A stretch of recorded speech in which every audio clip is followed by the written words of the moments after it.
Like I said, not everyone dying is going to act like a perfect angel. People die the way they live. So if they've never grown into themselves, they're not going to suddenly do that. So if you are someone wondering, hey, is my family member like this? Or you kind of know already, if he's already like that, he's probably going to be like that and even worse, right, towards the end of life. So I want to talk about some of the things you might see and then how to deal with some of those things. Okay, so the first one is like denial or refusal of the diagnosis. Now, this doesn't mean that someone's like a bad person if they're like denying or refusing it. It just makes things more difficult.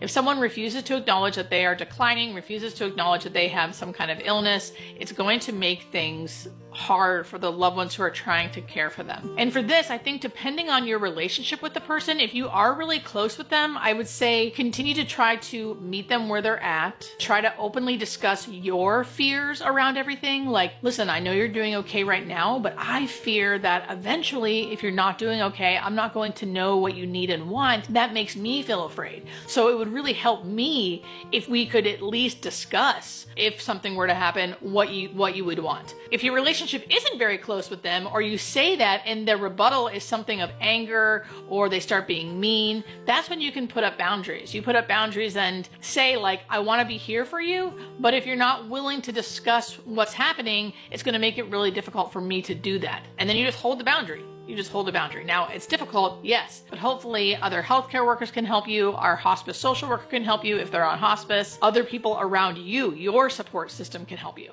Another thing I see a lot is someone needing to control the situation or an exaggerated need for attention. You would have probably seen this all through their life, so they may have needed control and attention all through their life. Now they're at the end of life, and that is going to kick up a lot. And that's going to be really, really hard to be around because their need for control, especially because they're feeling so out of control, and then this need for attention during a very, very stressful time. They might try to dominate conversations, obviously control things. They might demand you be there all the time, you support them all the time, you can't leave their side. That can be exhausting. It's exhausting anyway, but then to have someone who wants to control so much and wants you there so much but doesn't allow you to make any decisions is even harder. You need to take into account what your relationship always has been. If you don't want to be there for the person in the way they're asking you to be there for them, you don't have to be. You don't have to be.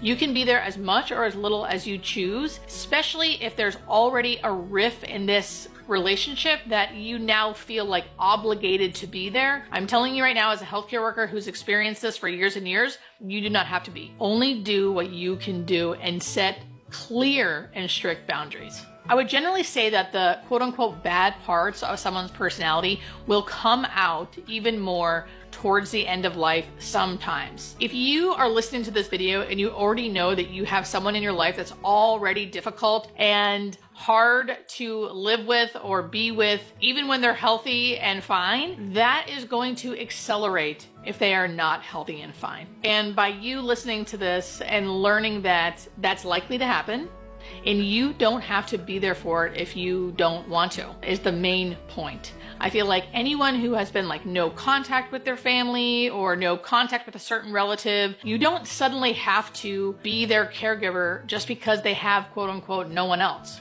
You don't have to do that. I always like to give permission first off and just say, period, you don't have to do it.